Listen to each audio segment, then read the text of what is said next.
આ એક ભારતીય પત્નીની સંસ્કારિતા છે. બહુ સરળતાથી પુરુષો કહી દેતા હોય, મારી પત્ની કાળી છે, મારી પત્ની જાડી છે, મારી પત્ની બુદ્ધિ વગરની છે. જરાક ઊંધું વિચારો, જરાક. ખરેખર પતિ કાળો હોય, બુદ્ધિ વગરનો હોય, જાડો હોય, છતાં એની પત્ની ક્યારેય સીધું તો નહીં જ કહે. એની તમે સંસ્કારિતા જોવો. 100 કિલો ઉપર વજન હોય પતિનો. વજન કાંટા ઉપર વજન કરવા જાય ને તો પડછાયાનું વજન 500 ગ્રામ બતાવતું હોય. આવું એનું વજન હોય. અને ઓલા શર્ટના વચલા 2 બટનમાંથી આમ ફાંદ ડોક્યું કરતી હોય. માંડ માંડ ટૈકા હોય આ 2 બટન તો. ફાંદ ડોક્યું કરીને કહેતો હોય, મને જગ્યા આપો, મને ગભરામણ થાય છે, એક સાઈઝ શર્ટ મોટો લ્યો હવે. આવી ફાટ ફાટ થાતી ફાંદ હોય. તોય પત્ની શું કહે, તમારો ભાઈ જરાક ખાવાના શોખીન છે ને, એટલે જરાક હેલ્ધી છે, જરાક હેલ્ધી. હા, એક ભાઈ આમ હાલે જતા હતા, મોટી બધી ફાંદ, અને એની યાર એક માણસ હતો. એટલે હું પૂછું, મેં કીધું પહેલાં તો આ ભાઈ તમારી સાથે નહોતા, હવે તમે કેમ આને સાથે લઈને ફરો? એ કે ફાંદ વધી ગઈ ને તો ચપ્પલ નથી મળતા, ચપ્પલ ગોતવા માણા રાખ્યો છે. તો એ શું કે જરાક હેલ્ધી છે. અડદના કલર જેવો કલર હોય, અડદનો દાણો જોયો તમે, કાળો એવો કલર હોય, તાવડીના તળિયા જેવો કલર હોય. તો એ શું કે તમારા ભાઈ જરાક ભીને વાને છે. હા,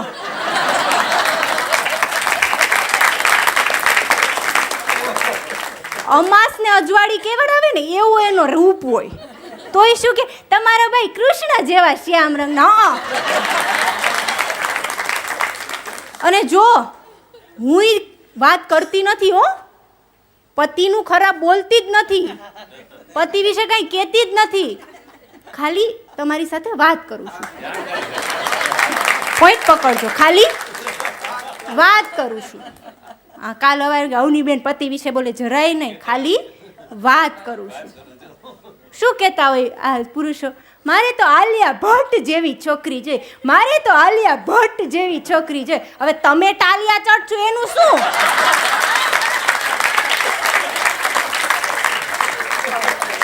આવું આપણા મોઢા સુધી આવી જાય, પણ આપણે કઈ કહેવાય? આ તો ખાલી વાત કરું છું. હા, કહેતા હોય ને કે પુરુષો કે મને તો છે ને આમ લાંબા વાળ જોઈએ, મને તો આમ ટૂંકા વાળ જોઈએ, સ્ટ્રેટ હેર, કર્લ હેર. છોકરીઓને ગમતું હોય, સ્પાઇક કટ હોય, મશરૂમ કટ હોય, એપલ કટ હોય. હોય શું? ઉજ્જડ જમીન ઉપર 2-2 મીટરના અંતરે નાના નાના છોડવા વાવ્યા હોય ને એવા વાળ હોય. પણ આપણે કઈ કહેવાય? અને એને તો કેટલા ઓપ્શન મળી રહે કે લાંબા વાળ ને ટૂંકા વાળ ને સ્ટ્રેટ હેર ને કર્લ હેર ને. આપણે તો ઓપ્શન એક જ હોય, માથે વાળ હોય બસ.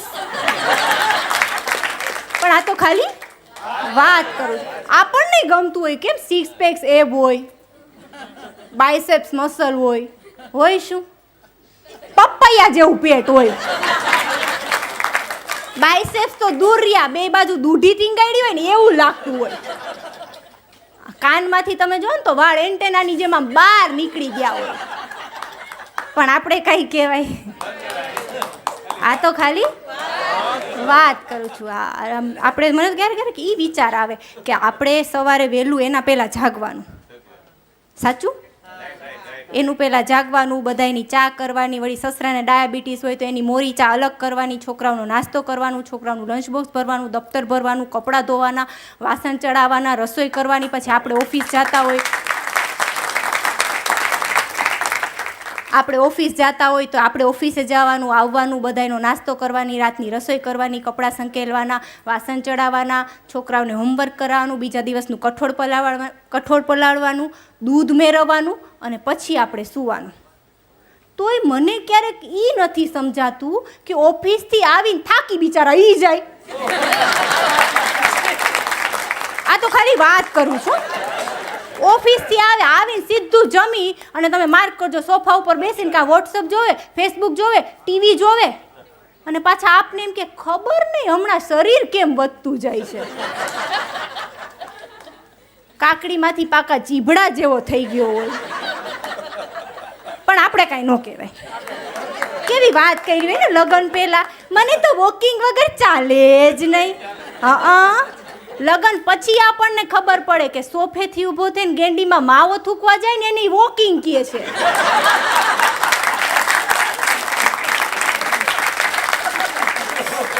પણ આપણે કઈ કહેવાય. આ તો ખાલી વાત કરું છું, ખાલી વાત કરું છું.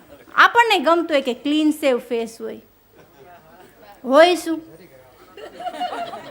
હાવેણીના છૂછા જેવી દાઢી હોય.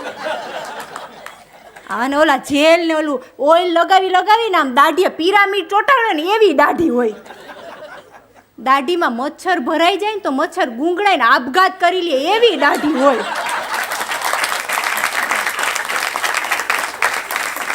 અને ઘણાયને તો દાઢીના લીધે ડેન્ગ્યુ થયેલાના દાખલા છે. આ તો ખાલી વાત કરું છું. હા, મહારાણા પ્રતાપને શિવાજી જેવી દાઢીઓ રાખી હોય પણ કૂતરું પાછળ દોડે ને તો વંડી ઠેકીને ભાગે. પાછા આપણને કે એ કઈડું નથી પણ દાઢી રાખો ને તો દાઢી જેવી હિંમતે રાખો. આપણા વડવાઓ દાઢીને મૂછ રાખતા ને વડ ચડાવતા ને એ વટના વડ હતા. અત્યારની જેમ આમ જેલની જેમ નહીં. આપણને ગમતું હોય કે સરસ ચોખ્ખા સફેદ દાંત હોય.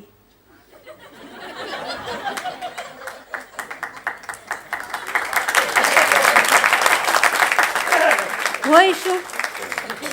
પીળા ને કથ્થાઈ ને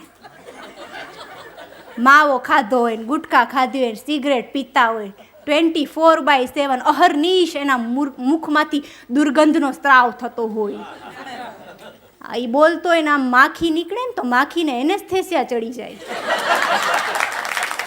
એવી એના મોઢાનામાં દુર્ગંધ આવતી હોય. પણ આપણે કાંઈ કહેવાય. આ તો ખાલી વાત કરું છું. પણ આટલા બધા લોકો સાંભળે છે એટલે એટલું તો એક દીકરી તરીકે, એક પત્ની તરીકે, એક બહેન તરીકે ચોક્કસથી હું એટલું તો જરૂરથી કહીશ કે વ્યસન કરો. વ્યસન સાથે મને કોઈ જ વાંધો નથી. તમને છૂટ છે વ્યસન કરવાની. પણ તમારા ઘરના 4 સ્ત્રી પાત્રો, તમારી માં, તમારી બેન, તમારી દીકરી અને તમારી પત્ની, આ 4 સ્ત્રી પાત્રો જે વ્યસનથી ખુશ હોય ને એ વ્યસન કરવાની છૂટ તમને. ક્યારેક તમે તમારી પત્નીનું નથી માનતા, કાંઈ વાંધો નહીં, બેનનું ન માનો, ક્યારેક દીકરીનું ન માનો, પણ તમે એટલું તો દિલ ઉપર હાથ રાખીને કહો કે તમારી માં ક્યારેય ખોટું નહીં કહે તમારા માટે. ક્યારેય તમારી માં એમ નહીં કહે કે તારા માટે ફાકી સારી. તમે જ્યારે બહારથી ઘરે આવો ને તો તમારી માં રોટલી ઉપર ઘી લગાવીને રાખે. તમે નાના હોય કે મોટા હોય, આજની તારીખમાં તમે ડાયટિંગ કરતા હોય ને તો માં ઘી વધારે લગાવે. કારણ કે એને ખબર છે કે ઘી શક્તિ માટે સારું છે. ઘી ખાશો તો હાડકા હાલશે. ક્યારેય માએ કીધું આવ ફાકી તૈયાર રાખી છે, ચૂનો લગાવીને ખાઈ લે, આવું કે તે દી વ્યસન કરવાની છૂટ. પણ આ તો ખાલી વાત કરું છું. અને આમ તમે આમે પુરુષનું આ વર્ણન કર્યું, આમ તમે દૂરથી જોવો ને તો ફાટ થતી ફાંદ હોય, માથે સપાટ રોડ હોય, તાવડીના તળિયા જેવો કલર હોય. આમ દૂરથી તમે જોવો ને તો ઢાંકણા વગરનું ડામરનું ટીપણું હાયલું આવતું હોય ને એવો લાગે.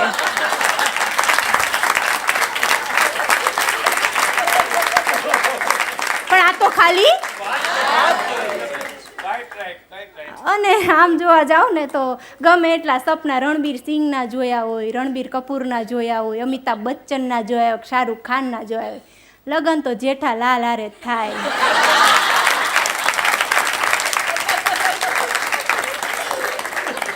હમણાં એક ભાઈની પત્નીને કહેતા હતા કે લગ્ન પહેલાં તો તું બહુ બધા વ્રત કરતી ને, 16 સોમવારના વ્રતને, સાકરીય સોમવારને, ભાકરીય સોમવારને, મોડો મંગળવારને, ઊભો રવિવારને, લગ્ન પછી અચાનક વ્રત બંધ કેમ કરી દીધા? એની પત્નીએ ખાલી એટલું કીધું કે વ્રત ઉપરથી ભરોસો ઉઠી ગયો.